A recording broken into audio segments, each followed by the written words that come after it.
bons, des mauvais, des pleines cagettes, il y en a. Mais une fois de temps en temps, il en sort un. Exceptionnel.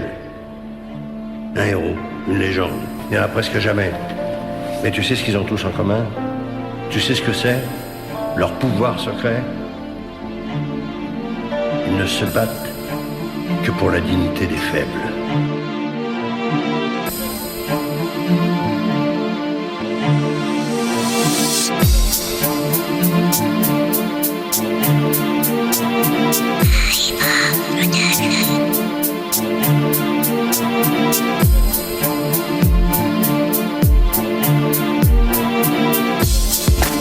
Ils ne se battent que pour la dignité des faibles.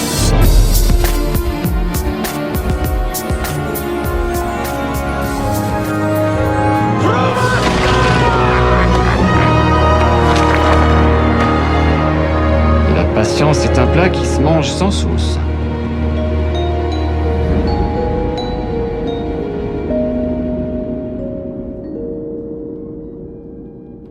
Bienvenue dans le coin pop pour un épisode un peu exceptionnel. Car oui, pour une fois, nous allons traiter d'une série télé française. Il s'agit bien sûr de Kaamelott.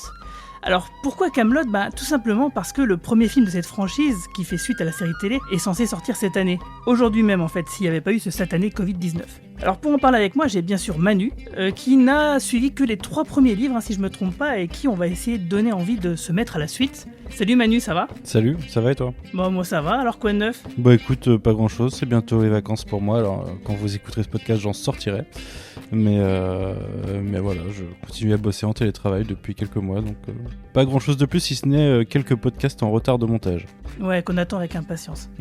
Et avec moi, j'ai également le youtubeur de la chaîne Capsule Pop qui a réalisé énormément d'excellentes vidéos avec une série intitulée Sur la route de Kaamelott le film, j'ai nommé Yuri Gone, qui se lance d'ailleurs dans une série de courts-métrages hommage à Kaamelott, une web-série où les créatures qui peuplent la mythique forêt de Brocéliande s'organisent pour mettre en échec le roi Arthur.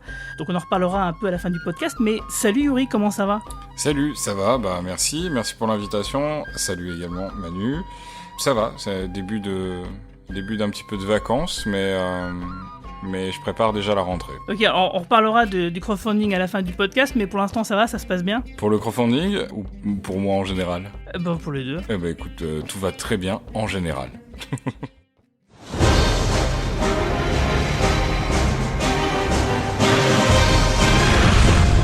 Qu'est-ce que c'est ce machin ? Alors oui, qu'est-ce que c'est que ce machin ? Alors j'avais envie de faire ce podcast parce que des franchises de fantasy et de fantastique, il y en a pas des masses en France, et puis même des franchises tout court, si on y réfléchit, des franchises qui allient à la fois séries télé, bande dessinée et films au cinéma, avec une réelle fanbase. Alors avant de poser la question à Manu, pourquoi il n'a pas été au-delà des 3 premiers livres, Yuri, toi qui as réalisé énormément de vidéos sur le sujet, qu'est-ce que tu pourrais nous dire pour nous présenter cette série de dramédie fantasy d'Alexandre Astier qui, je le rappelle, est le créateur, le seul scénariste, le seul réalisateur, le compositeur musical et l'acteur principal. Alors, je vais présenter rapidement, mais juste corriger à l'instant sur un détail. Il a co-réalisé toute la première saison avec une autre personne qui est l'oublié de toute cette histoire, mais il a co-réalisé la première saison. C'est une série comique, évidemment. C'est une série polymorphe qui a commencé en shortcom et qui a fini en format 50 minutes et qui va maintenant vers le cinéma et qui entre-temps est devenue une BD. C'est une série qui raconte les mésaventures des chevaliers de la table ronde et du roi Arthur. Donc les premières fois où Alexandre Astier, l'auteur, présentait la série, il présentait ça comme ça avec beaucoup d'ironie. Il disait on va rétablir la vérité. Et dire que ce pauvre Arthur en réalité a galéré comme c'est pas permis avec une bande de bras cassés. Donc voilà, le postulat de départ c'est ça, c'est de la comédie sur les chevaliers de la table ronde. C'est un roi Arthur qui galère à récupérer le Graal, qui galère à expliquer à ses chevaliers le concept du Graal face à une bande de chevaliers qui préférerait certainement faire tout un tas d'autres choses que ça. Et puis, tout doucement, c'est devenu plus que ça. C'est devenu une vraie série d'heroic fantasy avec un lore qui s'est agrandi, avec du drame qui s'est un peu mis là-dedans. Enfin, même si, à mon sens, on a trop exagéré l'aspect drame. Mais bon, avec un peu de drame qui s'est mis là-dedans. Et puis, maintenant, c'est devenu une mythologie à part entière dans la pop culture française. Alors justement, du coup, moi je voulais profiter de ce podcast qui aurait comme objectif de donner envie aux gens qui n'ont jamais vu Kaamelott de s'y mettre en passant en revue les raisons possibles, bonnes ou mauvaises, qui font que ces mêmes gens n'aient jamais eu envie de regarder. Mais avant ça, je voudrais savoir quand même comment vous avez découvert la série. Toi, Manu, par exemple, tu as découvert la série à quel moment et qu'est-ce que t'en penses en fait? Alors moi, je pense que je l'ai découvert globalement vers ses débuts de diffusion sur M6 à l'époque. Hein. Alors je sais plus exactement quand ça a commencé à être diffusé, mais... C'était en 2004, je crois. Ouais, quelque chose comme ça, ouais. Et je l'ai découvert de façon sporadique en voyant quelques épisodes par-ci par-là, en fait. Sans forcément voir depuis le début à ce moment-là. Et ensuite c'est principalement le fait qu'elle soit tout le temps rediffusée et multi-rediffusée, que ce soit sur toutes les chaînes du groupe M6, qui fait que je suis à peu près quasiment sûr d'avoir vu les 3 premiers volumes en entier. Et pas mal, voire peut-être tout des autres volumes, mais de façon totalement dans le désordre. Donc j'ai jamais cherché à reprendre, à faire une diffusion linéaire pour peut-être comprendre un peu mieux à partir du moment où comme tu le disais Yuri, ça part dans un côté un peu drama à partir du livre 4. Les tenants et les aboutissants, je les avais, mais j'ai jamais vraiment cherché à recoller les morceaux. Donc je l'ai regardé un peu plus en dilettante, voilà, en mode divertissement, mais jamais sans trop m'impliquer dans l'histoire. Alors après, il y a le comique de répétition et il y a beaucoup de fils rouges ou d'épisodes de thématiques qui se retrouvent de temps en temps. Ça va, j'arrive à percuter, mais voilà, je me suis jamais plongé dans ce qui fait la mythologie ensuite de la série. Alors pour rebondir sur une vidéo qu'a faite récemment Yuri sur le livre 5, est-ce que tu as vu le livre 5 en DVD? Non, pas du tout. Ah, parce que c'est vraiment, pour moi, la vraie version de ce livre qui n'a jamais été diffusé à la télévision, où là, on a vraiment cet aspect, justement, série de 52 minutes qui prend vraiment son essor, quoi. Et toi, Yuri, comment s'est passée ta découverte de cet univers? C'est une histoire... j'ai eu une chance incroyable, en fait. Je faisais des études de cinéma, et à l'époque, Kaamelott ne s'appelait pas Kaamelott, ça s'appelait Dies Irae, ou Dies Irae, les latinistes me corrigeront s'ils le souhaitent. Et c'était un court-métrage que Alexandre Astier avait fait, qui en fait, c'est le proto-Kaamelott en réalité, hein. Et ce court-métrage a tourné dans énormément de festivals, et il y a un festival qui a sorti un DVD de ses gagnants. Et le DVD, pour une raison qui m'échappe totalement, a fini sur le bureau d'un de mes profs, et le prof a diffusé ça à l'époque devant la classe dans laquelle je me trouvais. Alors tout le monde s'est extasié sur un court-métrage racontant les mésaventures d'une maman cancéreuse qui cherchait une perruque.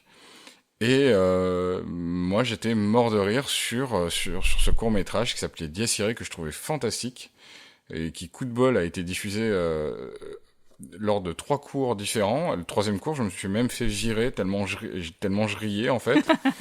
et on était une bande de pas de cancres, mais disons de copains qui faisaient un peu tâche dans cette école de cinéma où il était de bon ton de dire qu'on aimait que Godard et que Tarkovsky, et nous on avait beau aimer Godard et Tarkovsky, on regardait aussi Caméra Café. Et Caméra Café annonce sa fin, et on se dit mais ça serait tellement génial que le mec qui a fait ce truc sur les Chevaliers de la Table Ronde prenne la suite. Et là, Excellent. truc incroyable, c'est ce qui s'est passé. Et je crois qu'en fait, ça a créé un coup de foudre, une espèce de truc où je me suis attaché plus que de raison à cette série, et je l'ai toujours suivi avec beaucoup d'assiduité, même dans son absence. Ça, c'est une super anecdote parce que du coup, tu as découvert le truc un peu avant tout le monde. C'est ça, avant tout le monde. Il a vraiment énormément tourné, donc on a été peut-être des... Oui, bien sûr, mais bon, pour les gens qui fréquentent pas les festivals. Ouais, voilà. Un coup de bol pas possible. Surtout que le court-métrage, il dure 12 minutes, je crois, et il est vraiment très drôle, et il y a quasiment tout le cast qui est présent pour les rôles qu'on leur connaît, excepté Guenièvre, peut-être. On aperçoit la Guenièvre de l'époque, qui n'est pas Anne Giroir, l'actrice finale. Mais oui, comme tu dis, les bases sont là. Il y a certains personnages qui ont changé un peu de fonction, et qui ont changé totalement d'acteur, mais quasiment toutes les bases... Mais tout est là, quoi. Quasiment toutes les bases sont déjà là, ouais. C'est ce qui a donné les images de d'inter-épisode Non, au ça, sein de, non, ça au c'est sein de la diffusion M6. non, ça c'est encore autre chose. C'est quand, en fait, C'est les autres pilotes, ouais. c'est encore autre chose. C'est Ok. c'est des pilotes et des bouts, encore d'autres trucs qui n'ont pas servi. C'est-à-dire que quand le film a fait le tour des festivals, il est tombé entre les mains de Yvan Le Bolloc qui justement pensait déjà à la suite après Caméra Café. Il est tombé sur ce court-métrage, il est tombé dingue du court-métrage. Il a dit bon écoute, on va faire en sorte que ça soit toi qui prenne la suite.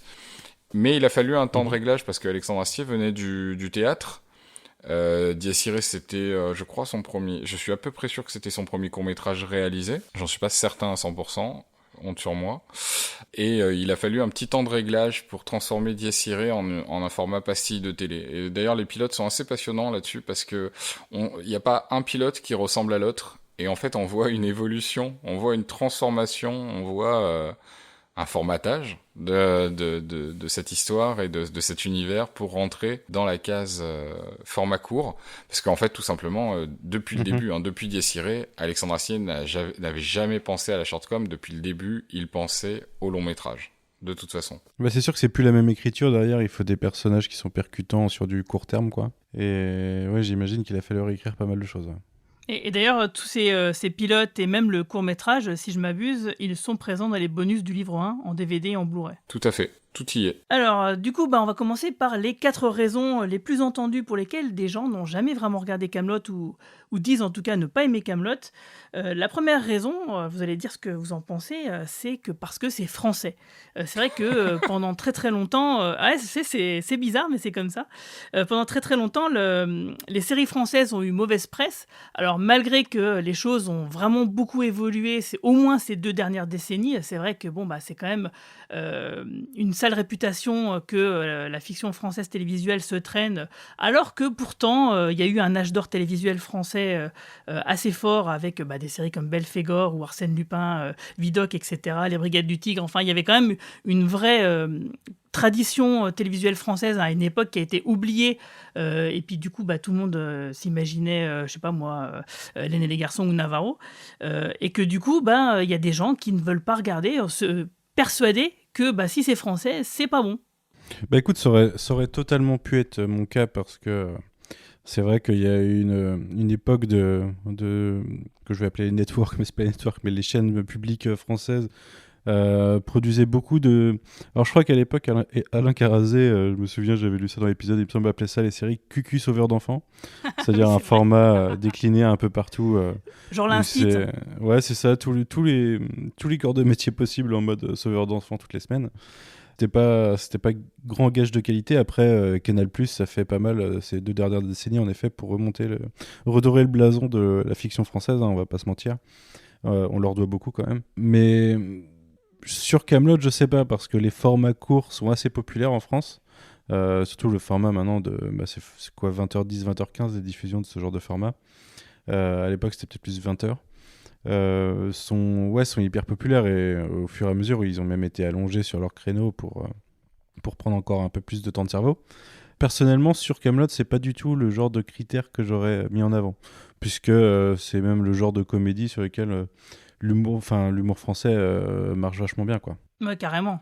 Y a plusieurs choses qui me viennent. Tout d'abord, je comprends que le grand public ait une image un peu faussée de la fiction française, puisque finalement le plus gros médium en France et en Europe, c'est TF1. C'est vrai que TF1, comme tu l'as dit Manu, a fait à peu près tous les corps de métier. TF1, c'était surtout le commissariat, hein. C'était Julie Lescaut, Navarro, les cordiers jugés flics. En fait, les autres corps de métier, c'était plutôt justement France Télévisions. Et puis David Lansky aussi, à la série de Johnny Hallyday. Oui, oui. La série de Johnny Hallyday Badass, quoi. Enfin, le top. Putain, mais que de souvenirs. Des mauvais, hein, bien sûr, des mauvais. Mais après, juste avant Kaamelott, la fiction française d'humour était déjà en train de changer d'allure, de se moderniser et d'être la locomotive de ce qu'allait devenir la série française aujourd'hui, parce que honnêtement, la série française aujourd'hui, elle a bien évolué. Mais juste avant Kaamelott, on a l'envie de Canal+ de faire de la sitcom prestige. Donc on avait H, Blague à part et une troisième dont le nom m'échappe à cet instant, mais avec une volonté de dire c'est de la sitcom, mais on prend le truc au sérieux, on fait comme les ricains, public, grosse vedette à chaque fois, écriture, etc. Il y avait ensuite il y avait le format court. Alors même si le format court, j'ai envie de dire la tête de gondole des formats courts en France, c'était une adaptation d'un format canadien puisque c'était un gars et une fille. Et donc il y avait un gars et une fille. S'en est suivi également les mots de Eric et Ramsey. Et puis Caméra Café qui est un format français. Et puis arrive Kaamelott qui vraiment fait quelque chose de très nouveau dans le shortcom, qui évolue et qui lui du coup fait Kaamelott, c'est d'ailleurs un des trucs qui est vraiment attractif chez Kaamelott, c'est cette espèce de pivot qu'il a été, c'est-à-dire qu'il arrive avec la shortcom, et puis Alexandre Astier a de vraies ambitions de faire plus que de la shortcom. Je crois qu'il est pas méga fan de ce format-là. Il l'a fait parce que c'était possible pour lui à ce moment-là, que ça lui permettait de mettre un pied à l'étrier, mais et il l'a super bien fait, mais je crois que c'est pas ce qu'il préférait faire. Et quand Alexandre Astier fait du 50 minutes, et sérieusement, et avec de l'ambition, et avec des techniciens qui déchirent, et avec des castings de folie, il est un des premiers à le faire. Et finalement, les séries Canal+, dont on parlait il y a un instant, elles sont arrivées après ce que Alexandre Astier a fait sur M6. C'est-à-dire que tous les bracos, tous les bureaux des légendes, tous ces trucs-là qui sont arrivés sur Canal+, et qui maintenant d'ailleurs sont pompés par les autres engrenages, sont maintenant copiés par les autres chaînes, enfin copiés, se sont adaptés sur les autres chaînes, finalement, Alexandre Astier, c'est le premier. C'est tout simplement le premier à avoir dit, les gars, si on l'a joué sérieusement, quoi. Parce que lui était déjà fan de HBO, il était déjà fan des Sopranos, surtout des Sopranos d'ailleurs, et il avait envie que ça ressemble à ça, la série française, quoi. Et d'ailleurs, c'est super marrant parce que j'ai été rédacteur au Front de Libération Télévisuelle dans ces années-là. Et en 2005, j'avais écrit un édito où je me demandais si les shortcoms n'étaient pas l'avenir de la fiction française, ou en expliquant justement que la qualité d'une série comme Kaamelott pouvait, et même de Caméra Café, pouvait bien, si on s'en donnait les moyens et s'il y avait l'envie derrière, de déboucher sur des formats plus longs. Et ça m'amène justement au deuxième point qui font que certaines personnes ne veulent pas vraiment regarder Kaamelott parce que c'est un format court. Alors c'est la raison la moins évidente, mais c'est vrai que je l'ai lu quelque part. Des fois, il y a des gens qui veulent pas s'y mettre parce que ils se disent, ils comprennent pas le changement de format, je pense. Alors du coup, j'en profite pour justement rebondir sur ce que tu disais, Yuri, en faisant un peu l'historique des formats courts en France. Parce que donc les shortcoms, c'est la contraction de short comedy, donc de comédie courte en anglais. Ce sont des séries dont le format varie autour de 4 minutes par épisode avec des personnages réguliers, évidemment. Alors bien sûr, comme tu le disais, celle qui vient le plus rapidement aux esprits, et parce que c'est la plus évidente à l'évocation de ce sujet, c'est Un gars, une fille, qui a été lancée en courant 2000, je crois que c'est fin 99, début 2000 sur France 2.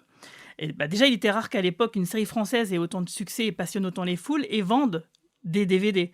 D'ailleurs, à l'époque, il me semble que c'était une des rares séries françaises à sortir en VHS et en DVD. Le truc, c'est que dire qu'un gars, une fille, qui est bien sûr adapté d'un programme québécois, comme tu le disais, ça a préfiguré le genre, mais ça serait oublié un peu vite que d'autres shortcoms ont existé avant ça en France. Il y avait beaucoup de fictions régulières qui étaient relativement brèves, qui sont passées au statut de culte au fil des ans.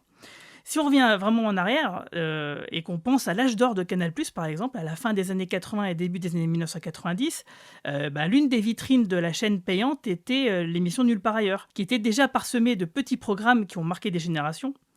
En dehors des réalisations comme la Minute de Monsieur Cyclopède, il existait déjà des formats courts qui n'étaient pas si éloignés de ceux-là de Un gars, une fille, en tout cas dans la forme. Parce que, évidemment, par exemple, avec leurs 52 épisodes de 5 minutes de Histoire de la télévision, les nuls n'essayaient pas d'instaurer une continuité narrative avec une évolution des personnages, à l'instar aussi de Benoît Poelvoorde avec ses carnets de Monsieur Manhattan ou autres des chiens. Mais la popularité inchangée malgré les années de ces œuvres originales, qui maîtrisaient parfaitement leur format de courte durée, car leurs auteurs pensaient et maîtrisaient judicieusement le médium qui est la télévision, déposèrent finalement le terreau fertile de ce que seront les shortcoms qui suivront. Alors déjà, à l'époque, comme tu le disais, il y en avait pas mal. Tu citais Eric et Ramsey. Ça servait à faire la jonction entre des programmes forts durant une grande audience. Donc en général, c'était le pré-prime time, donc vers 20h.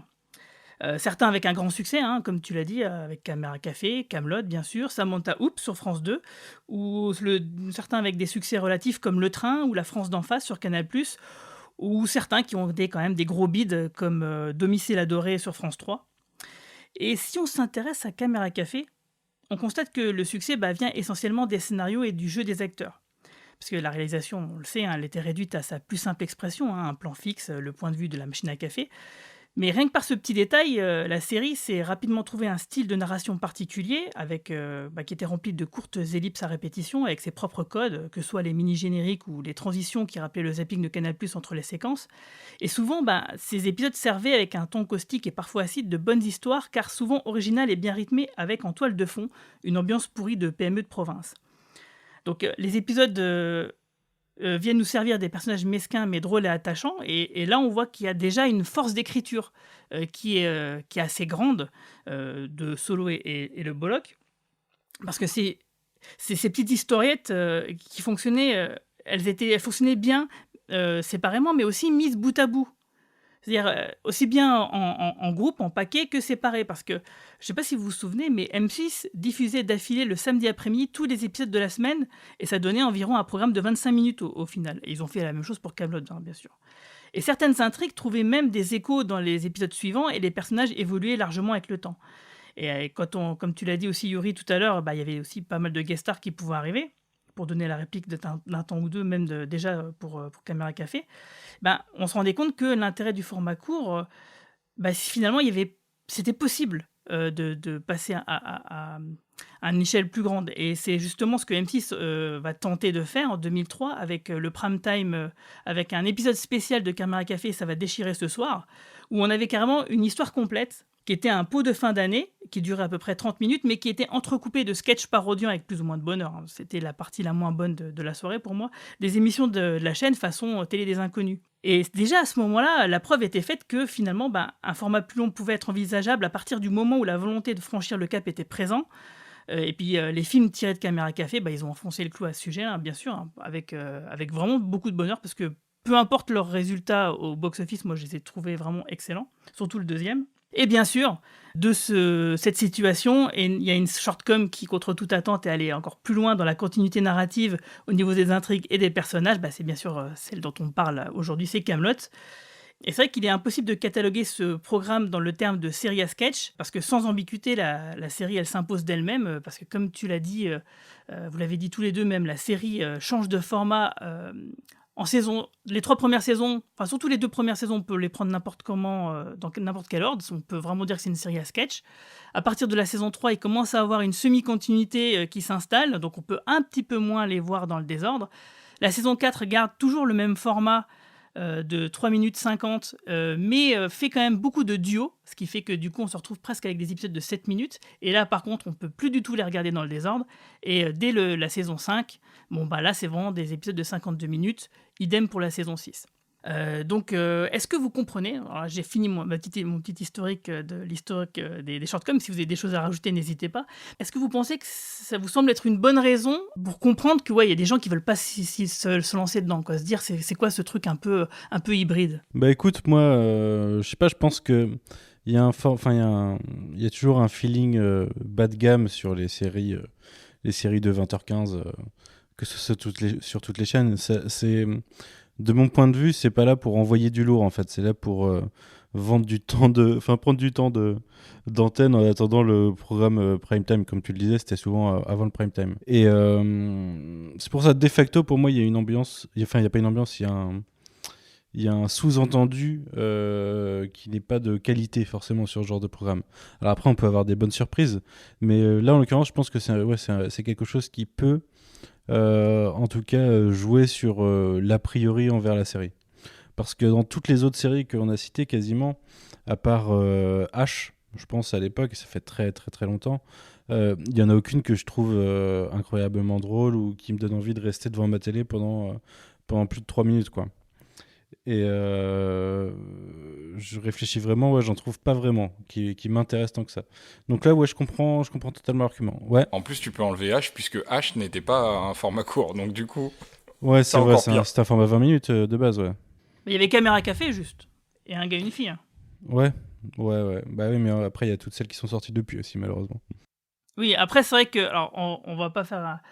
forcément en parler, mais c'est vrai que tout ce qui est suivi après scène de ménage et trucs comme ça, bon, ben, c'est comme tu disais, là, je pense que c'est les séries d'après qui entretiennent un peu cette idée de baisse qualitative. Parce que là, pour le coup, c'est vraiment des pastilles Peut-être, humoristiques qui sont vraiment là pour faire une jonction entre deux programmes. Et voilà, l'intérêt artistique, il n'existe pas. Parce que dans Caméra Café, Solo et le Bollock, on voyait que les mecs, ils étaient habités quand même par leur projet qu'ils ont essayé de vendre pendant au moins 7 ou 8 ans. Et qu'ils y croyaient à fond. Et qu'en plus de ça, il y avait une résonance sociale qui était plutôt évidente.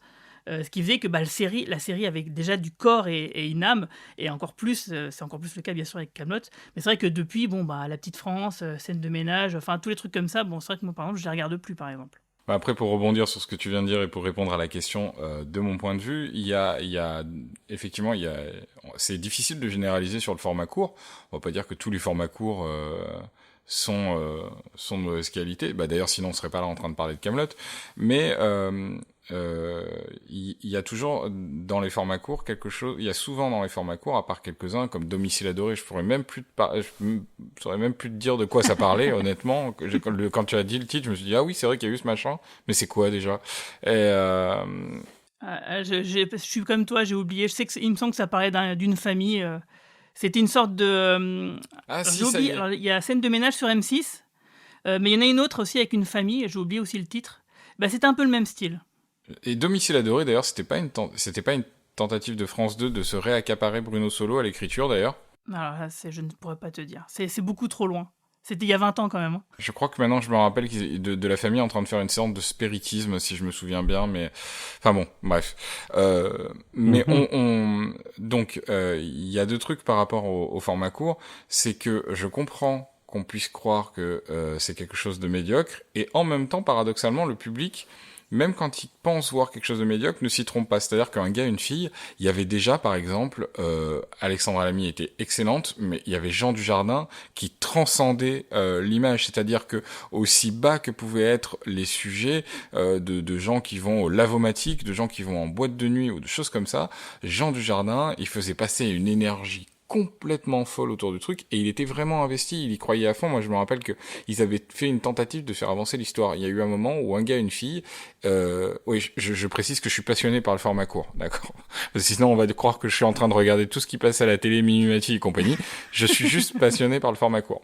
Donc, à l'époque d'un gars et une fille, il y a eu un moment où ils ont fait une tentative de faire évoluer l'histoire, et ils les ont séparés. Donc, ça s'appelait, je crois que le titre avait même changé pendant cette petite période-là. Mais enfin bref. Oui, ça me dit quelque chose. C'était un gars et une fille séparés, et Jean Dujardin était comme un fou à cette époque-là. Il avait dit, mais vous vous rendez compte, au travers de cette pastille, on a fait évoluer quand même les personnages. Ça veut dire qu'à partir de maintenant, on peut aller super loin. On peut les emmener vers le fait de se marier, vers le fait d'avoir des enfants. Et le gars, bien qu'il ait eu ensuite très très rapidement la carrière qu'il a eu aujourd'hui, qu'il l'a mené jusqu'aux Oscars et jusqu'à certainement l'acteur français le mieux payé actuellement, il était investi. Il y croyait. Et d'ailleurs, certainement peut-être plus que certains auteurs, puisque après la séparation, quand ils les ont remis ensemble, Un gars et une fille, c'est juste devenu une série d'épisodes où ils se faisaient payer des vacances à pas cher. Je crois que la dernière saison se passe aux Maldives ou je sais pas quoi. Ils sont naufragés. Enfin, ça devenait ouais, ça me parle aussi, ça. Ça devenait pas très bon. Ça devenait un peu, enfin, on voyait que les gens que l'équipe se faisait juste payer des vacances. Voilà, c'était pas top, quoi. Mais voilà. Donc il y avait quelqu'un d'investi. Caméra Café. Aujourd'hui, souvent, j'entends des gens dire c'est un humour de beauf. Caméra Café présente des beaufs, présente des gens dans la bassesse de ce que c'est que la vie de bureau. Si quelqu'un qui écoute cette émission, ou si l'un de vous deux a déjà travaillé dans un bureau, il sait que Caméra Café, c'est à peine exagéré. Et il y a même des fois où j'irais même jusqu'à dire qu'ils sont en dessous de la vérité. La vie de bureau, c'est un véritable enfer où on doit se baffrer des Jean-Claude Convenant et des Hervé Dumont à longueur de temps. Et bien sûr que Hervé Dumont et Jean-Claude Convenant sont des gros lourds, mais parce que il faut parler de ces gros lourds qui sont là. Mais après, le fond social, et on le voit d'ailleurs aujourd'hui dans ce que sont devenus ces deux acteurs, dans l'engagement qu'ils peuvent avoir à gauche et à droite, c'était quelque chose qui les touchait fort, quelque chose dont ils avaient envie de parler, et c'était quelque chose que l'on retrouvait en filigrane, et certaines, des fois aussi exagéré, avec beaucoup d'humour, avec un recul et un énième degré dessus, mais il y avait vraiment une envie de dire quelque chose sur l'entreprise et sur la société française de cette époque-là, parce qu'à la rigueur, le seul défaut des vieux Caméra Café, Café aujourd'hui, c'est l'absence des réseaux sociaux et quasiment l'absence du téléphone portable. C'est pour dire à quel point la société est allée Sinon, vite. effectivement, ouais, ça reste intemporel, quoi. Exactement. Et quand Kaamelott arrive, c'est encore une fois la bonne partie de ce format court. Alors, format court qui, donc, comme je le disais, peut avoir une image négative, mais dont on sait qu'on peut en tirer d'excellentes choses. Et Kaamelott, c'est peut-être même ce qu'on a honnêtement fait de mieux dans le format court construit. Parce qu'après, il y a des formats courts que je trouve excellents, mais qui sont un peu différents, comme Avez-vous déjà vu de Alain Chabat. Mais Kaamelott, c'était la passion, l'envie d'un auteur de créer quelque chose. Et ça se sent, quoi. Ça se sent assez vite. Et c'est chouette. C'est vraiment sympa. D'ailleurs, tu me fais donc une belle transition parce que la troisième raison qui fait que certaines personnes n'aiment pas Kaamelott ou ne veulent pas s'y mettre, c'est parce qu'ils disent qu'ils trouvent que l'humour est daté et que c'est un peu un humour de beauf. Alors, il y a une partie, en fait, qui, à mon avis, vient du fait que sur Internet, il y a beaucoup de fans de Kaamelott qui ne font que ressasser énormément les phrases cultes de la série, ce qui fatigue beaucoup de personnes. Ouais. C'est absolument beaucoup ça, ouais. Ouais, donc ça, je pense que ça joue beaucoup. Mais bon, après, c'est pas la faute de l'œuvre aussi. Elle a des fans qui sont aussi monomaniaques. Rappelez-vous qu'avant Caméra Café, c'était quand même C'est arrivé près de chez vous et La Cité de la Peur, où on avait donc... d'ailleurs, je confesse, je faisais partie de ces gens-là qui passaient leur journée à répéter inlassablement les répliques cultes des personnages de ces films. Donc je peux comprendre que ça saoule. Après, au niveau de l'humour daté, il est daté... Mais moi, je trouve que c'est plutôt dans le bon sens, parce qu'effectivement, il est daté 20e siècle, dans le sens où il y a une filiation. C'est cet humour-là ne vient pas de nulle part. Il vient un peu de Louis de Funès, de Michel Audiard, de Goscinny avec Astérix. Franchement, les filiations, elles sont tellement évidentes que ça ne sert à rien de les décrire. Elles sont là, quoi. Et par contre... Il y a un truc qui, en 2020, coince un petit peu, et là-dessus, j'aimerais bien avoir votre avis, même sur les choses précédentes, évidemment. C'est, par exemple, quand il y a des insultes / homophobes. Tu vois, et souvent, il y a des insultes de personnages qui traitent les autres. Je sais pas, il y a des trucs comme Genre tapette, lopette, le maître d'armes, mais pas que lui. Il y a des trucs comme ça qui sont disséminés tout le long de la série, et puis il y a même des insultes un peu comme Shintok, par exemple, tu vois, c'est des trucs qui coince un petit peu aujourd'hui parce que forcément quand on les prend comme ça de manière séparée et de but en blanc, ça peut un petit peu heurter, mais c'est vrai qu'il faut pas oublier qu'il y a un recul, c'est que les personnages qui usent de ce vocabulaire-là, c'est pas des flèches, ils sont montrés justement comme des personnages grotesques et arriérés. Et c'est même d'ailleurs dit clairement dans la série, et je reprends l'exemple de Calogrenant avec qui veut pas mettre de jupe, où il est censé être en jupette, et en gros il veut pas être vu comme ça parce que être habillé comme une femme c'est déshonorant, enfin ce genre de truc, ou dans un autre épisode Calogrenant est défini comme étant un gros con parce qu'il est clairement misogyne. Ouais. Non mais bien sûr, mais pour moi il n'y a pas un abus de ça dans la série, de ce que j'en ai vu en tout cas. Je trouve que c'est vraiment fait pour définir les personnages, puisque de toute façon il y a clairement Alexandre Astier et le reste du monde dans la série où lui c'est quand même un mec normal, sensé, limite ça serait un progressiste clairement pour son époque et presque... Ouais, non, peut-être pas pour notre époque, mais il est clairement là pour avoir cette image, et à côté il est entouré de blaireaux, quoi. Donc forcément il y a pas toujours, ça va pas toujours dans la finesse. Donc personnellement je suis pas super perturbé par la série. Alors après je suis un mec blanc hétérosexuel, je suis pas forcément la cible des insultes les plus récurrentes, donc forcément ça me touche probablement moins, on va pas se mentir. Peut-être que je le ressens pas parce que je suis formaté pour pas y faire attention, quoi. Mais j'ai jamais trouvé la série excessive sur ce genre de choses. Et quant à l'humour, alors je sais pas si tu veux, Yuri, répondre là-dessus tout de suite, mais sinon pour parler de l'humour daté ou de beauf, je pense que parler d'humour de beauf, ça, c'est vraiment méconnaître la série par contre, hein. Je trouve que l'humour utilisé dans la série est plutôt relativement fin. Il tient beaucoup au dialogue. Les dialogues sont assez incroyables dans la série. Et l'écriture est plutôt intéressante. Et alors oui, t'en parlais tout à l'heure, et on ressent toute l'affiliation de l'humour français des 60 dernières années, clairement derrière. Alors, de l'humour daté. D'abord, daté, qu'est-ce que ça veut dire aujourd'hui dans une époque où les deux plus grosses licences de la pop culture sont Star Wars et Marvel, à savoir une licence tirée d'un film qui a plus de 40 piges et deux comics qui ont 70 piges. Voilà, daté, moi, j'ai envie de dire, ta gueule. Sur l'humour beauf, c'est un sujet délicat aujourd'hui. En même temps, on présente des gros bourrins du Moyen-Âge, comme tu l'as dit et comme Manu l'a dit. Voilà, c'est des gros bourrins du Moyen-Âge. Ça va être difficile de les montrer comme des flèches et comme des modèles d'ouverture et de vertu et d'ouverture d'esprit. Et en même temps, voilà, il y a Arthur qui lui est sur l'ouverture d'esprit totalement. Même dans les pilotes, d'ailleurs, on avait déjà un caméo qui n'est pas revenu dans la série de Emily Duquesne qui veut être femme chevalier de la table ronde, où tous ces sujets sont déjà évoqués et sont déjà contredits, sont déjà défendus et joliment. Donc j'invite ceux qui le pensent à regarder au moins l'épisode pilote avec Emily Duquesne. Et puis, c'est une des séries françaises qui est, au vu de son sujet, qui est quand même le Moyen-Âge, l'heroic fantasy par extension, une des séries, mais avec la plus grande ouverture. C'est-à-dire que, bien que ce soit du Moyen-Âge, bien que ce soit de heroic fantasy, on a énormément de populations représentées, on a énormément d'asiatiques, on a énormément d'afro, on a, il y a vraiment tout le monde, alors que beaucoup de séries françaises n'auraient pas fait cet effort-là, quoi. Énormément, il y en a, mais ils sont, on peut pas dire quand même qu'ils sont visiblement très très présents tout du long de la série. Ne serait-ce que les personnages asiatiques. Est-ce que tu connais une série française, une série française du Moyen Âge là-dessus, tu as raison, qui en mettrait autant, quoi. Je veux dire, il y a un personnage asiatique qui fait partie des seconds rôles importants dans la saison 6. On a Attila et son garde du corps qui reviennent régulièrement.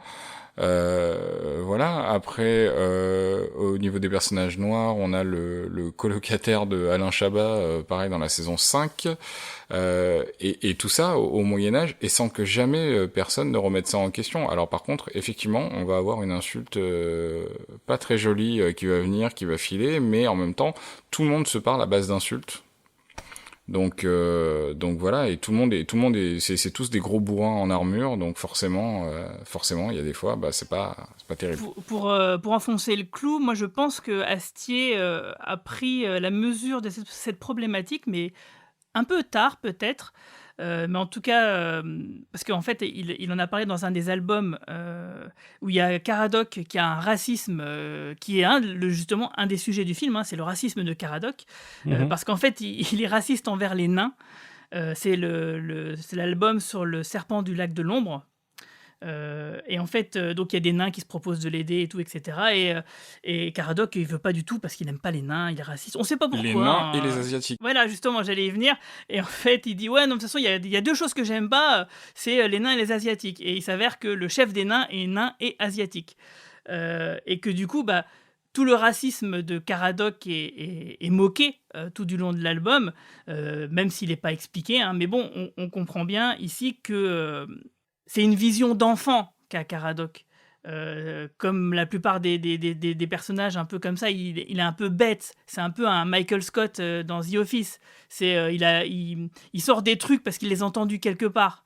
Il les répète, mais il n'a pas l'air de les penser vraiment. En tout cas, il ne comprend pas la portée de ce qu'il dit. En fait. Mais ce qui est cool, tu vois, dans cet exemple que tu montres, que tu mets en avant, c'est que le fait que le chef de la tribu des nains dans cet univers médiéval et heroic fantasy soit un nain asiatique, c'est pas remis en question par contre, c'est un fait, c'est comme ça. Non, pas du tout. Et ça c'est plutôt cool, c'est plutôt sympa comme ouverture d'esprit, quoi, je trouve. Je suis assez d'accord, c'est pour ça que je l'ai sorti, c'est que je me suis dit, peut-être qu'Alexandre Astier s'est dit, cette problématique-là, je ne l'ai pas vraiment traitée frontalement, en tout cas, j'ai peut-être pas été assez clair, et que du coup, il a profité d'un album de BD, donc qui a été écrit, dessiné, et qui est sorti après la fin de la série, où justement, donc, il a pu mettre ça en exergue. Alors du coup, justement, ça m'amène sur le dernier sujet de quelque chose que j'ai aussi beaucoup entendu, où il paraît que Kaamelott est une série sexiste. Alors justement, Yuri, comme tu étais bien chaud, là, je vais te laisser continuer là-dessus. Sur le sexisme, tu as donc cet épisode dont je parlais avec Emily Duquesne, qui est plutôt exemplaire, et Alexandre Astier a été confronté à ce débat il y a 1 an ou 2, sur Twitter. Ça Ah s'est oui emballé. Je Ah, sais d'accord. plus du tout comment ça s'était emballé. Je ne sais plus du tout d'où c'est parti, mais je pense que ça l'a vraiment peiné parce que c'est évident que lui n'avait pas envie de faire transparaître ça. Et il le corrige encore récemment dans le dernier tome de la BD, donc nous sommes en 2020, le tome 9 de la BD vient de sortir, et il y a une bonne double page sur le sujet, en fait. D'accord, je l'ai pas encore lu, donc Voilà. cool. Bah, je sais, enfin, allez, spoilons un peu. Il y a une guerrière très Sonia Larousse, Red Sonja, qui les accompagne dans leur quête. Et à un moment, elle se propose d'aller discuter toute seule avec des monstres, des minotaures et des tas de trucs un peu flippants à la sortie d'une grotte. Et Lancelot, qui est un peu vieille école, dit je vais vous accompagner. Et en fait, on comprend que Lancelot ne veut l'accompagner que parce qu'elle est une femme. Et tout le monde lui dit mais pourquoi vous faites ça ? Donc Arthur le premier d'ailleurs. Et elle finit par le renvoyer dans ses pénates avec les bons arguments. Et voilà, et on sent une vraie réponse par rapport à tout ce débat qui doit, à mon avis, particulièrement lui déplaire, à Alexandre Astier. Bah moi, je sais pas, j'ai pas ce sentiment, mais pareil, je suis toujours pas la cible. Non, je sais pas. Bah après, c'est pareil, c'était pas la meilleure époque pour les femmes, donc. C'est un univers, c'est mythologique et moyenâgeux, mais c'est pas forcément une période où les hommes étaient éclairés, donc forcément ça entraîne des situations qui sont, ça montre des situations sexistes, clairement, mais je pense pas que ça fasse partie non plus de la volonté de la série, quoi. Parce que comme je disais précédemment, à chaque fois qu'il y a un personnage qui est un peu sexiste, misogyne, il est moqué. D'ailleurs, on parle aussi du père d'Arthur en ces termes. Quand Damigerne dit, voilà, nous les femmes à l'époque de Pendragon, on mangeait pas à la table du roi, on mangeait ailleurs, quoi. Et qu'elle montre qu'effectivement les choses ont évolué et que voilà, le statut de la femme a évolué. Mais il y a quand même quelque chose, moi, qui me turlupine par rapport à ça et qui renforce quand même peut-être cette image sexiste, c'est que si on fait passer le test de Bechdel-Wallace à Kaamelott, il s'avère qu'il y a très très peu d'épisodes qui le relèvent. Alors je me suis amusé à le faire sur le livre 2. Il y a seulement 10% des épisodes, donc 10 épisodes sur 100 qui relèvent haut la main ce test. Alors, je vous rappelle quel est ce test. C'est un test qui met en évidence l'éventuelle surreprésentation des protagonistes masculins ou la sous-représentation des personnages féminins dans une œuvre de fiction. Donc, c'est tiré, ce sont des autrices de BD qui avaient créé ce test. Et ça repose sur 3 critères principaux.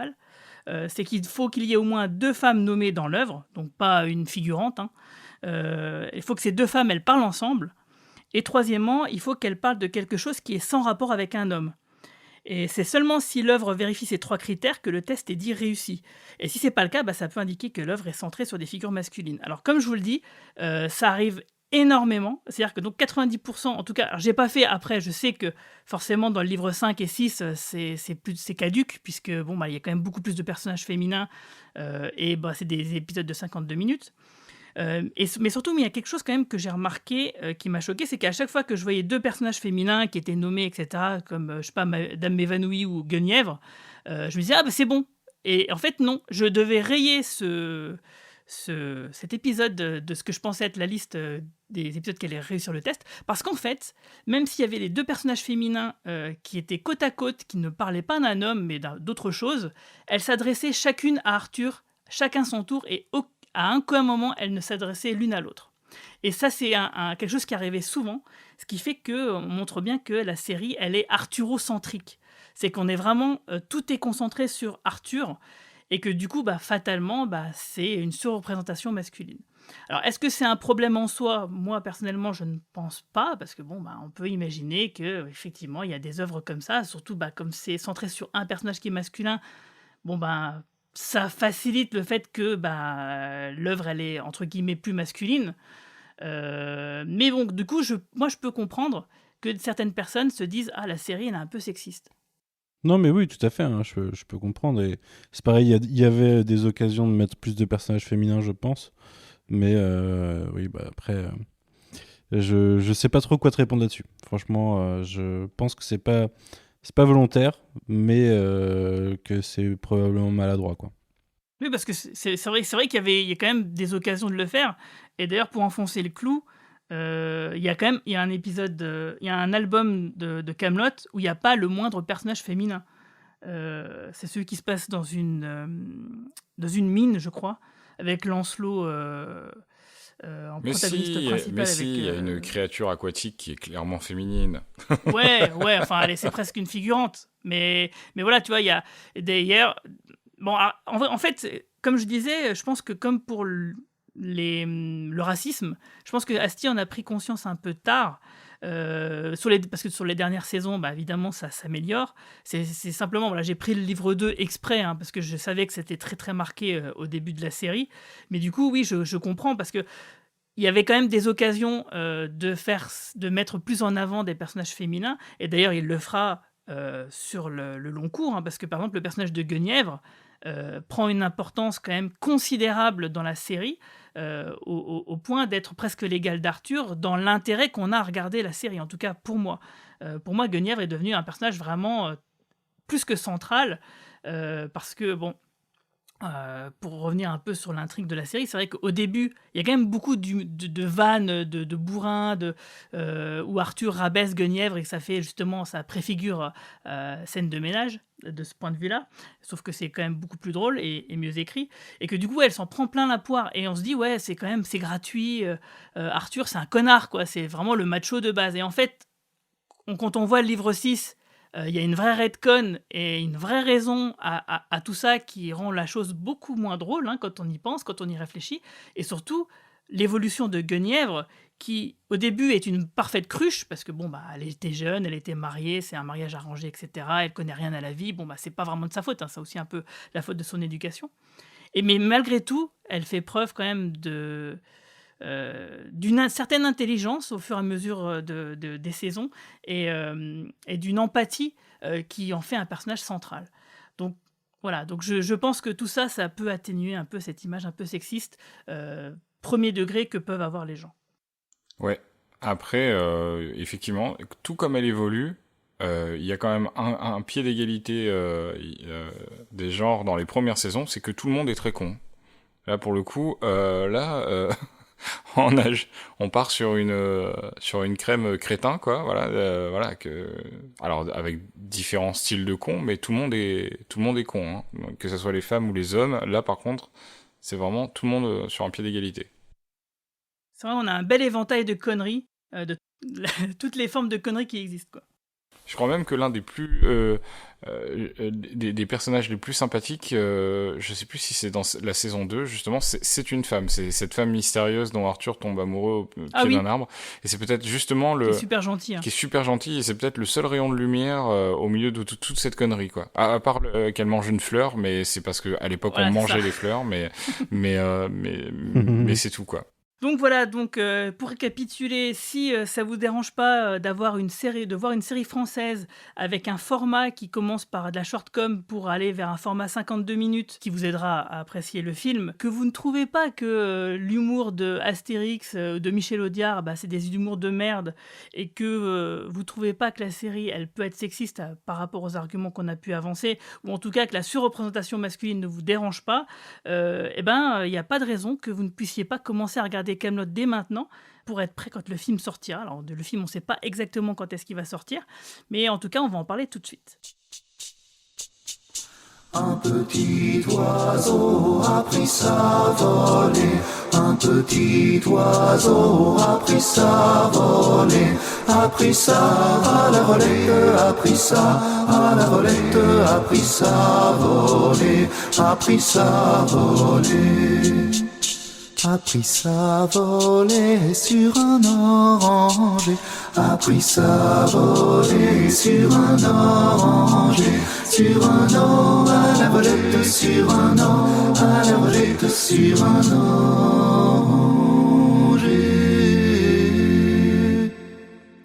Les oiseaux petits. Donc voilà, on va parler du film. Effectivement, le film, si on fait ce podcast aujourd'hui, c'est parce qu'en fait, le film, il aurait dû sortir aujourd'hui.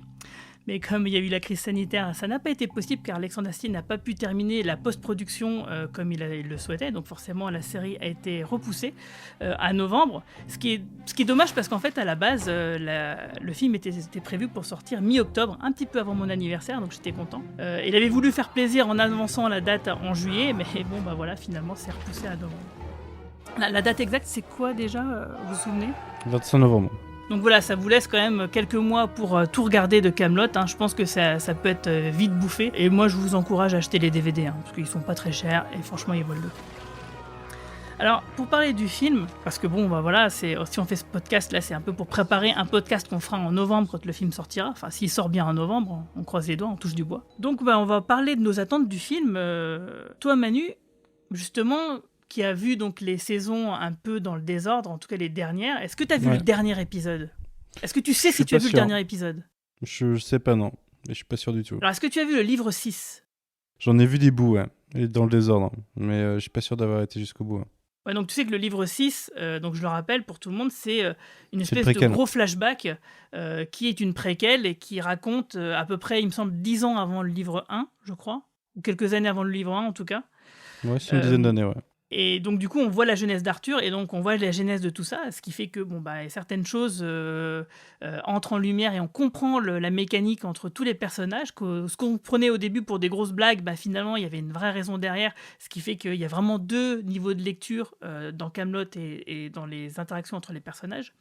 Et le 9e épisode du livre 6 est en fait, sort en fait de ce flashback et on voit donc Arthur à la suite de ce qui se passe. En gros, c'est la résolution du cliffhanger du livre 5. Donc, du coup, l'épisode est plutôt dépressif. Il est vraiment très triste. Et il nous a... Allez-y, spoilez-moi parce que du coup, je l'ai pas vu. Alors, je vais laisser Yuri le faire parce que je pense qu'il le fera très bien.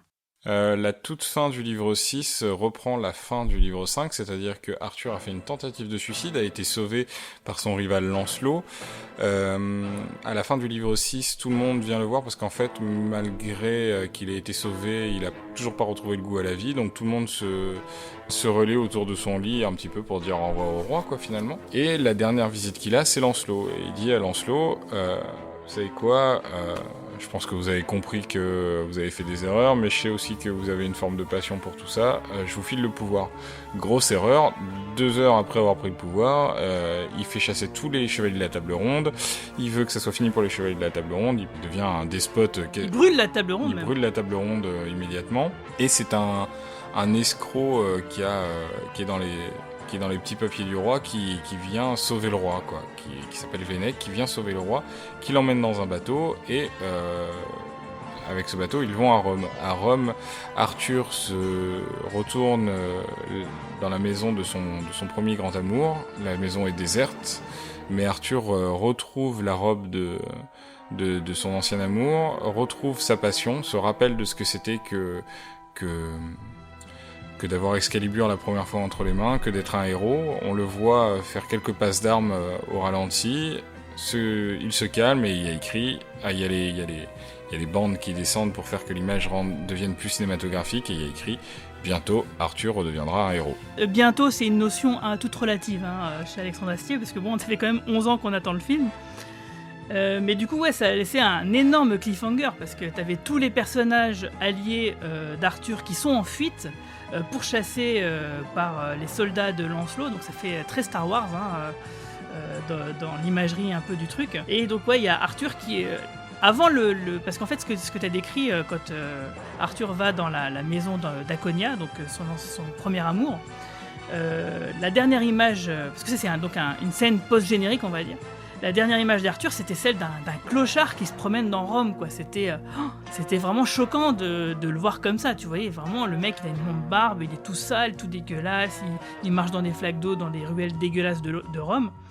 Et donc après, on a cette séquence avec une musique tirée du film Joe, avec Louis de Funès, qui est une musique assez excellente et qui du coup, c'est un peu une explosion d'émotions parce que on voit du coup Arthur qui a plusieurs flashbacks de sa jeunesse et qui fait comme disait Yuri, qui lui redonne le goût à la vie et l'envie de se battre, quoi.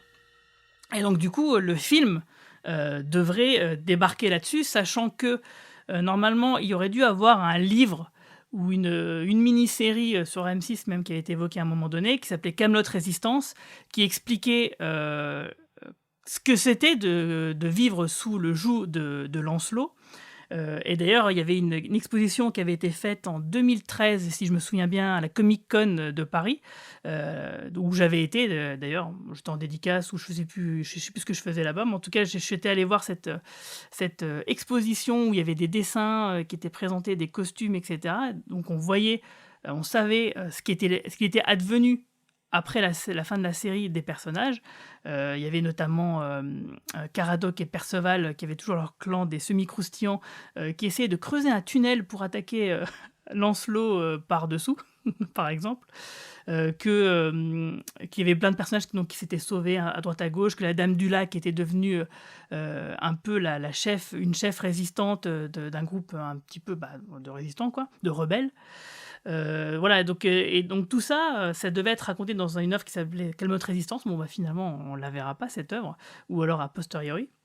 Et donc, du coup, voilà, ça nous donne un contexte assez explosif pour le film, pour savoir qu'est-ce que va raconter le film. Donc, on imagine que le film va raconter le retour d'Arthur et la reprise du pouvoir par Arthur. Ouais, non, Résistance, on a cru que c'était fini pendant un temps, et là récemment il a fait pas mal d'interviews pour la sortie de la BD et il en reparle. Donc c'est peut-être quelque chose que l'on verra. C'était clairement, tout était dans le titre, Résistance. En fait, ça faisait référence à la France pendant la Seconde Guerre mondiale. Il y avait des clans de résistants, des clans de collabos. On suivait les deux. Et pour rebondir sur ce que tu disais sur l'aspect de Arthur qui était choquant à la fin de la saison 6 dans les rues de Rome où il marchait comme un clodo, il y avait une planche du projet Résistance qui est quasiment invisible. Il y a une photo floue sur internet qui montrait la suite de ça, où on voyait Arthur qui était encapuchonné, qui vivait parmi les chiens de Rome et qui sautait de toit en toit à la Assassin's Creed. Et voilà, et on n'en savait pas plus, quoi. Il avait juste le droit, apparemment, dans la première version de Résistance, à un petit passage où on montrait même pas son visage, juste on montrait ce type énigmatique qui sautait de toit en toit accompagné de chiens, quoi. Et qui était certainement en train de redevenir un héros, du coup. Et du coup, on a tous vu la bande-annonce, donc qui est sortie et qui a cassé Internet il y a quelques mois. Du coup, ouais, par exemple, toi, Manu, donc qu'est-ce que ça t'inspire ? Moi, tu vois, déjà, j'étais pas au fait de comment se terminait la série, donc de ce que je pouvais attendre du film. Donc, moi, j'ai plutôt apprécié la bande-annonce. J'ai trouvé ça cool. J'ai trouvé que c'était beau, qu'il y avait du budget, quoi, que ça donnait une ampleur au truc assez incroyable. J'étais assez sur le cul devant Sting. Oui. Mais sinon, c'est pas pour autant que j'attends le film avec grande impatience, parce que voilà, j'ai pas ce background de fan de la série ou de mec qui suit avec attention. Donc voilà, j'ai pas la même appréhension. Moi, ce que j'attends, du coup, en fait, c'est de retrouver le même genre d'humour et de dialogue. Parce que je reviens dessus, mais je trouve que les dialogues de la série sont assez incroyables. Je connais pas beaucoup de séries qui se permettent de faire un épisode en alexandrin pour le délire à un moment, ou de choses comme ça. Et les références culturelles, enfin la culture, le côté érudit d'Arthur retransparaît dans la série, je trouve plutôt pas mal. Et du coup, j'attends de voir ça sur grand écran. Alors après, je pense qu'il y a tout un côté dramatique que je vais commencer à appréhender, du coup, puisque c'était pas le cas jusque-là. Mais voilà, peut-être que je vais me faire les livres 4, 5, 6 d'ici là, on sait jamais. Ouais, alors regarde-toi aller en DVD, hein. J'insiste. Et toi, Yuri, qu'est-ce que t'attends du film ? D'être surpris, j'espère que ça sera aussi surprenant que l'évolution de Kaamelott au fur et à mesure du temps. C'est-à-dire, c'est une série qui est devenue, qui a changé de format, qui est devenue transmédia, qui est aussi devenue une œuvre culte fantasmée par beaucoup. Donc j'espère que ça sera encore de la nouveauté, que ça sera encore de l'évolution, que ça sera encore la patte d'un auteur. Voilà. Après, ça serait mentir que de pas dire que j'espère aussi de beaucoup me marrer. Et voilà. Ah si, ouais, j'espère juste un petit peu d'éléments d'Heroic Fantasy. Ouais, alors là, je te rejoins complètement. Alors, d'abord, je vais rebondir sur le côté humour. Il me semble qu'Astier avait dit il y a quelques temps que faire le film maintenant, finalement, c'était une bonne chose parce que bon, bah, on sait, le film, il a mis beaucoup de temps à se mettre pour des problèmes juridiques et après des problèmes financiers, etc., de budget, etc. Et il disait que bon, bah, c'était pas plus mal finalement qu'il l'ait fait presque 10 ans après, parce que maintenant il a beaucoup plus envie de se marrer que auparavant. Ce qui fait qu'il est un peu plus sombre, et que du coup, bah, ça laissait présager que le film serait plus marrant. Et donc, en tout cas, retrouverait cet équilibre que beaucoup critiquent. Par exemple, c'est vrai que quand il y a le passage du livre 4 au livre 5, il y en a beaucoup qui disent « Ah, c'est trop dramatique, il n'y a pas assez d'humour ». Alors moi, je suis complètement de ton avis, Yuri. D'ailleurs, j'invite tout le monde à aller regarder ta vidéo sur le livre 5. Je ne trouve pas du tout, parce que les meilleures blagues, pour moi, sont dans le livre 5. Il y a une blague de Perceval qui m'a fait hurler de rire, elle est dans le livre 5. Et justement, je pense que du coup, l'humour fonctionne d'autant plus en étant en contraste avec la dramaturgie, et que du coup, c'est un peu cathartique par moment. Et donc, du coup, je trouve que voilà, le livre 5, pour moi, c'est l'équilibre parfait entre comédie et drame, et j'espère que le film sera de cet acabit-là.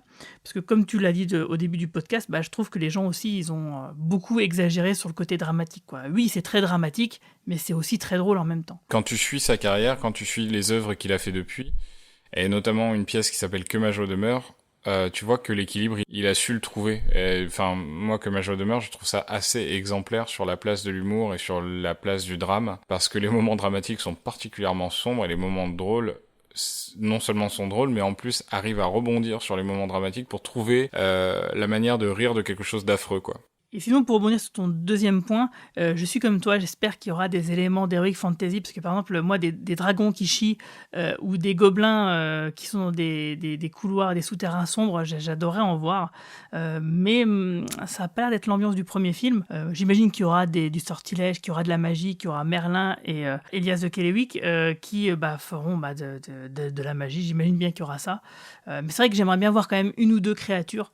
Parce que dans les albums de BD, justement, nous ont montré qu'Astier était très à l'aise dans l'univers de la fantasy, et que s'il avait eu un budget à la Game of Thrones de HBO pour faire des épisodes des Loners de 52 minutes de Kaamelott époque livre 1, bah, il aurait très bien pu les faire, parce que franchement, moi j'imagine très bien les 9 albums de BD être des épisodes de 52 minutes. Parce que dedans, il y a tout, il y a de l'intrigue, il y a l'utilisation d'éléments de fantasy, il y a des twists, il y a de l'humour, il y a les personnages qui évoluent, on en apprend plus sur eux, etc. Et donc du coup, voilà, et j'espère retrouver un peu ce côté-là. Et donc ouais, j'aime beaucoup les gobelins, j'aime bien les épisodes avec les gobelins. Mais ça a l'air de vachement t'intéresser, les dragons qui chient quand même. Ouais, c'est vrai, je suis un peu bas de plafond sur ce sujet-là. Mais c'est aussi pareil, c'est toujours en référence à des épisodes, tu vois, des éléments qui m'ont marqué dans les premiers livres. Et qui faisait que à chaque fois, ils jouaient sur le contre-champ où du coup, on ne voyait jamais les créatures. Et que là, du coup, le film, bah, c'est le moment de les montrer, quoi. Donc, en gros, je m'attends pas à un dragon qui chie en particulier, mais en tout cas, de voir une créature d'Heroic Fantasy faire quelque chose de décalé par rapport à ce qu'on s'attend d'elle, en fait. Voilà, parce que je suis pas scato, hein, je vous rassure. Non, mais les dragons ont des problèmes gastriques comme tout le monde, j'imagine. Hein, genre... Bah oui, c'est à force de bouffer des villageois ou des vaches. Des vieux. Ça doit bien arriver. Ou des vieux. En tout cas, ouais, encore une fois, j'invite tout le monde à aller regarder tes vidéos, Yuri, parce que là, t'as quand même visité les lieux du tournage, t'as décrypté la bande-annonce en faisant des arrêts sur image sur plein de points pour justement essayer de découvrir des éléments d'intrigue. Et tout ça, bon, bah forcément, c'est fascinant à suivre, c'est très intéressant, et puis ça nous permet de patienter, parce que bon, ça fait quand même 11 ans qu'on attend. Et donc du coup, bah merci pour toutes ces vidéos qui nous font bien patienter depuis maintenant 1 an à peu près. C'est le moment peut-être de parler de ton projet, donc Brocéliande. Est-ce que tu peux nous en dire 2 mots ? Brocéliande, j'ai lancé ça il y a 2 semaines, 3 semaines. C'est un Ulule et c'est pour proposer en fait. Tu sais quoi, je vais remettre dans l'ordre. En fait, je suis persuadé que Kaamelott c'est une clé pour une culture pop et geek de masse en France. C'est quelque chose que je compare d'ailleurs dans une vidéo à Star Wars sur tout un tas d'éléments. Il y a vraiment quelque chose de plus gros que ce qu'il n'y paraît dans cette série. Quelque chose qui rassemble ses fans d'une manière qu'on n'a pas vraiment l'habitude de voir en France, et encore moins en France pour une série française. Et la proposition avec Brocéliande, c'est justement de dire aux fans, bah écoutez, enfonçons le clou, Et on n'a qu'à se faire plaisir. Et comme il y en a qui se font des fan-films de Star Wars, des fan-films de Harry Potter, de Batman, faisons un fan De Star Trek. Faisons un comment oublier Star Trek ici. Faisons un fan-film de Kaamelott. Alors en l'occurrence une fan-série pour répondre au mieux à la série, à Kaamelott. Et l'idée, ça sera de revenir sur des épisodes de la saison 1, à l'époque donc de la shortcom, et de proposer des petits épisodes également shortcom, qui proposeraient le contre-champ de ce qu'on a pu voir dans la série. C'est-à-dire que, par exemple, dans le tout premier épisode de Kaamelott, on a Arthur, Perceval et Léo Dagan qui sont cachés derrière des arbres parce que un petit peu plus loin, il y a des ennemis qui sont là et qu'il faut éviter. Évidemment, Perceval va faire une suite de conneries qui vont être plutôt embêtantes pour le groupe. Et l'idée dans Brocéliande, c'est de dire proposons le contre-champ, imaginons le point de vue de ses ennemis. Mais comme ça serait un petit peu plat d'avoir juste d'autres chevaliers en train de se retrouver dans cette situation, tout Brocéliande a été pensé comme une réponse globale à Kaamelott. C'est-à-dire que dans le mythe arthurien, il y a 2 sites emblématiques. Évidemment Kaamelott, qui est le titre de la série, où on suit Arthur, les chevaliers de la table ronde et leur quête du Graal. Et il y a, dans le mythe arthurien, la forêt de Brocéliande, où se trouvent toutes les créatures magiques, la Dame du Lac, par la suite la tombe de Merlin, ce genre de choses. Donc proposons, dans tous ces épisodes, et il a fallu donc trouver tous les épisodes où il n'y avait pas le nom des ennemis qui étaient cités, et imaginons que ces ennemis non cités sont les créatures de la forêt de Brocéliande. Donc on aura, en l'occurrence, dans le premier épisode, 2 elfes qui ont peur de tomber sur Merlin, parce que Merlin, il le considère comme un traître à la solde de Arthur, et en plus un traître particulièrement puissant. Donc en fait, tout comme Arthur, Perceval et Léo Dagan avaient peur, eux, derrière leur arbre, on a 2 elfes qui ont très peur de tomber sur Merlin et d'être confrontés à sa magie. Et ainsi de suite, tous les épisodes sont construits comme ça. Enfin, tous les épisodes, il y en a que 8 qui ont été écrits, 4 qui sont proposés avec le premier palier du Ulule, et à chaque fois avec une petite intrigue par rapport à un épisode que l'on a déjà vu dans la série. Et le Ulule se termine quand ? Le 6 août. Ouais, et je crois que t'as quand même des acteurs qui jouent dans Kaamelott qui sont sur le coup, non ? Ouais, en fait, dans l'année, moi, j'ai fait énormément d'interviews de gens qui sont liés de près ou de loin à l'univers d'Alexandre Astier, et des acteurs de la série avec qui j'ai sympathisé et qui me font l'amitié de venir sur le projet et qui viendront jouer symboliquement des vieux sages, des druides. Alors des vieux sages dans la mesure du raisonnable, parce qu'on reste dans Kaamelott, donc la sagesse est tout à fait relatif. Et donc ils viendront jouer des druides qui ne peuvent pas blairer Merlin, parce que Merlin en fait leur crame leur business, puisque Merlin soutient le Graal, et soutenir le Graal c'est soutenir l'arrivée de la chrétienté en Bretagne, et donc c'est la fin du business pour les druides, quoi. Ah ouais, c'est très très alléchant tout ça.